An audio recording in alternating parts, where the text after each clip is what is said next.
Digital Utizen, kembali lagi bersama saya Aji Gautama Putrada, dosen sistem digital kalian. Sekarang kita sudah masuk ke pertemuan 7. Kita akan membahas mengenai rangkaian digital pada pertemuan ini. Dan dalam video pertama kita akan membahas mengenai gerbang-gerbang logika dasar. Simak terus ya. Nah, agar tidak banyak membuang waktu, jika Anda ingin mengetahui lebih banyak mengenai mengapa kita belajar rangkaian digital, silakan membuka-buka slide atau buku-buku acuan. Nanti boleh tanya dosennya untuk buku acuan. Namun ini dasarnya begini. Jadi, kenapa kita belajar rangkaian digital? Karena rangkaian digital itu adalah inti dari sebuah komputer.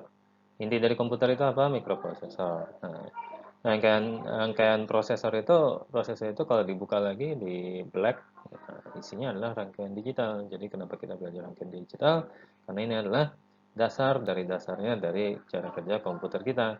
Nah, cara kerja rangkaian itu seperti apa? Nah, cara kerjanya itu dia merepresentasikan sebuah aljabar boolean, fungsi boolean atau persamaan boolean yang sudah kita bahas pada pertemuan sebelumnya. Jadi kenapa kita belajar persamaan boolean?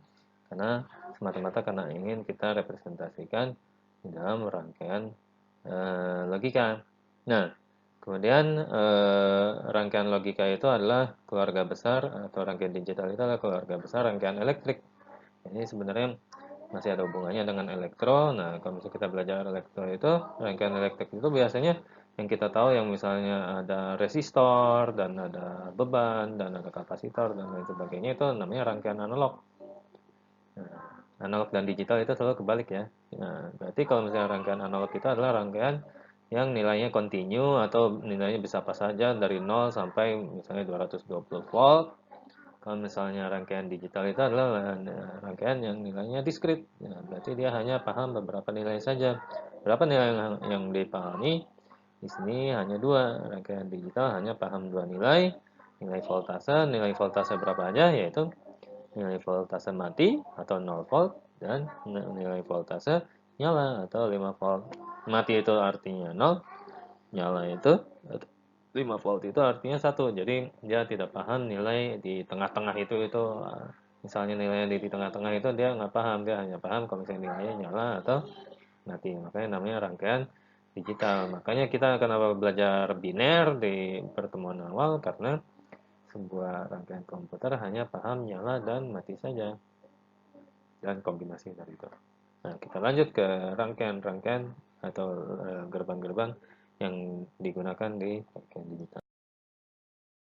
Nah, tadi sudah dikatakan bahwa suatu rangkaian logika itu adalah representasi fisik dari suatu persamaan boolean. Nah, maksudnya gimana? Nah, di sini ada contoh persamaan boolean f a b c sama dengan a b aksen plus a aksen b.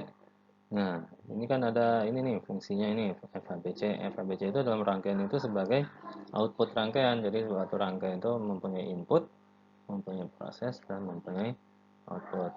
Kemudian A dan B atau variabel-variabelnya itu adalah input rangkaian nanti. Jadi inputnya itu nanti misalnya A, B, berarti ada dua input dan diproses.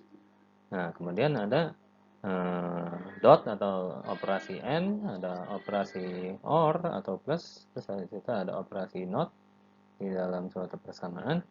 Maka operasi-operasi tersebut nanti direpresentasikan dengan apa? Direpresentasikan dengan gerbang logika.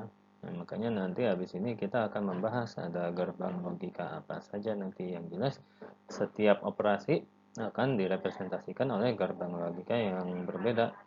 Gerbang logika ini pada dasarnya adalah transistor ya. Jadi dulu juga kita pernah waktu belajar rangkaian elektrik, waktu belajar fisika.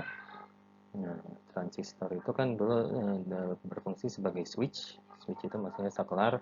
Jadi di sini apa namanya? Gerbang logika itu di dalamnya adalah saklar-saklar yang bisa menyambungkan dan memutuskan listrik untuk membentuk suatu logika AND, OR, atau NOT, atau kombinasi lainnya.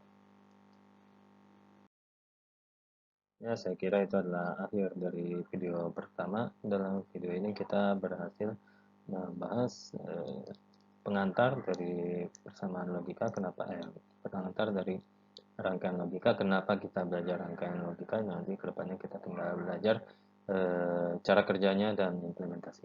Terima kasih atas perhatian Anda, sampai jumpa.